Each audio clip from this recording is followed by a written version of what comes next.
তবে কি আর্জেন্টিনাকে সুবিধা দিতেই আবার নতুন কারসাজি করছে ফিফা? সেমিফাইনালে আকাশী নীলদের প্রতিপক্ষ কারা হবেন তা নিয়ে যেন এবার ছেলে খেলা করছে ফুটবলের সর্বোচ্চ নিয়ন্ত্রক এই সংস্থা। ইংল্যান্ডকে চাপে ফেলে বিশ্বকাপ থেকে বাদ দেওয়ার পায়তারাই যেন করছে ইনফান্তিনোরা, যার সুবিধাটা শেষ পর্যন্ত গিয়ে পাবে লিওনেল স্কালোনি দল।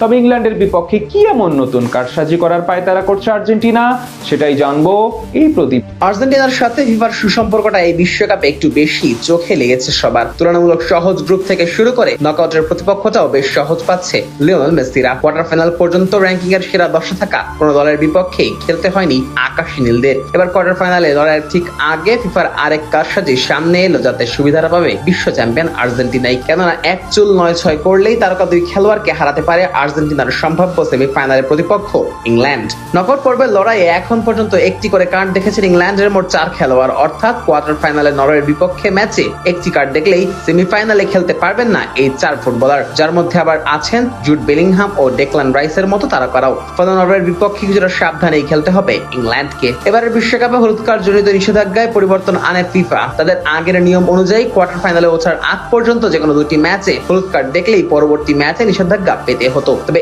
এবার যেহেতু 32 দলের পরিবর্তে 48 দল নিয়ে বিশ্বকাপ আয়োজন করা হচ্ছে, তাই নকআউট পর্বে যোগ হয়েছে বাড়তি এক রাউন্ড। আর এই বাড়তি রাউন্ডের কারণে ফুটবলারদের নিষেধাজ্ঞার ঝুঁকিও বাড়বে অনেকটাই।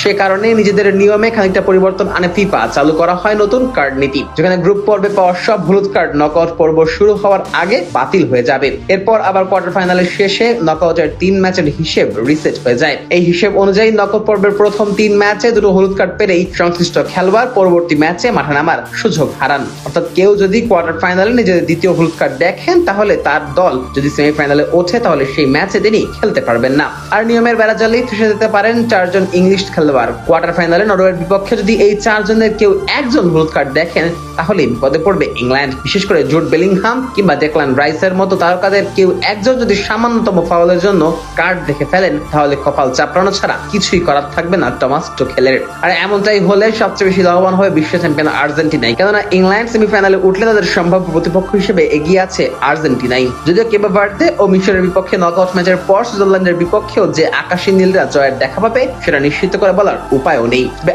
আপাত দৃষ্টিতে সুবিধাটা পেতে পারে আর্জেন্টিনাই। এদিকে আর্জেন্টিনাও যে নতুন এই কার্ড নীতিতে সুবিধাজনক অবস্থানে আছে সেটাও বলার অবশ্য সুযোগ নেই, কেননা তাদেরও এক ডিফেন্ডার আছে নিষেধাজ্ঞা পাওয়ার শঙ্কায়। নকআউট পর্বে ইতোমধ্যে হলুদ কার্ড দেখে ফেলেছেন গঞ্জালো মন্টিয়েল। ফলে তিনিও একটি কার্ড দেখলে তারও সেমিফাইনালে খেলার সুযোগ হাতছাড়া হতে পারে।